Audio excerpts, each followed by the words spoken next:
कार्तिक मास से होला छठी माई के पूजनवा। कार्तिक मास से होला छठी माई के पूजनवा। जानेला दुनिया जहानवा हो बोला काहे। होला कार्तिक में छठ के पूजनवा हो बोला काहे। होला कार्तिक में छठ के पूजनवा हो बोला काहे।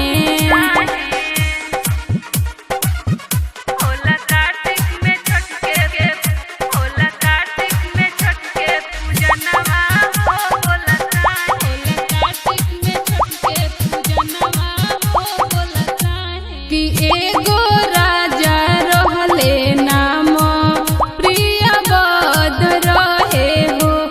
पुत्र कमेष्टि यज्ञ करवले एगो बेटा पवले हो। कि एगो राजा रहले नाम प्रियव्रत रहे हो। पुत्र कमेष्टि यज्ञ करवले एगो बेटा पहिले हो। जन्म से पहले बेटा मरिए हो गईले, ले गईले उनके दफनावे हो बोला काहे काहे काहे। बोला कार्तिक में छठ के पूजनवा हो बोला काहे। बोला कार्तिक में छठ के पूजनवा हो बोला काहे।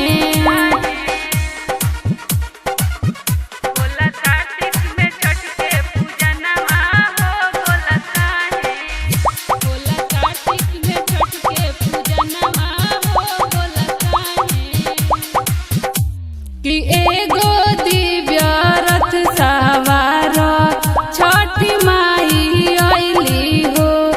राजन पुत्र तोहर बा जीवित, माथे हाथ धइली हो। कि एगो दिव्य रथ सवार छठी माई अइली हो। राजन पुत्र तोहर बा जीवित, माथे हाथ धइली हो।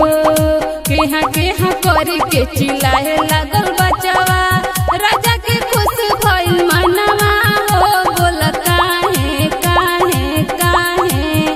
होला कार्तिक में छठ के पूजनवा हो बोला काहे।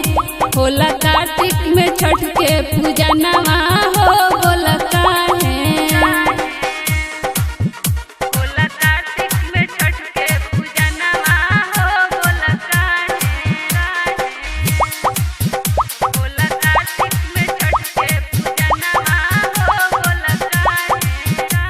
कि उ महीना रहे कार्तिक, दिन षष्ठी रहे हो।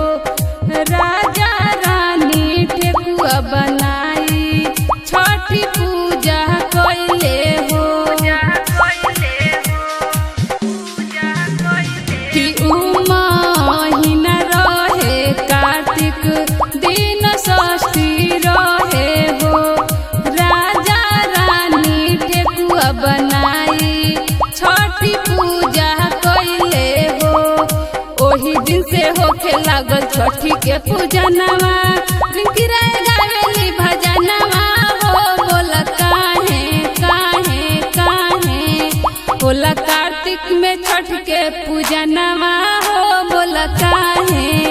होला कार्तिक में छठ के पूजनवा हो बोला काहे। SK recording studio Delhi Chhatarpur. Mobile number 9910 2777।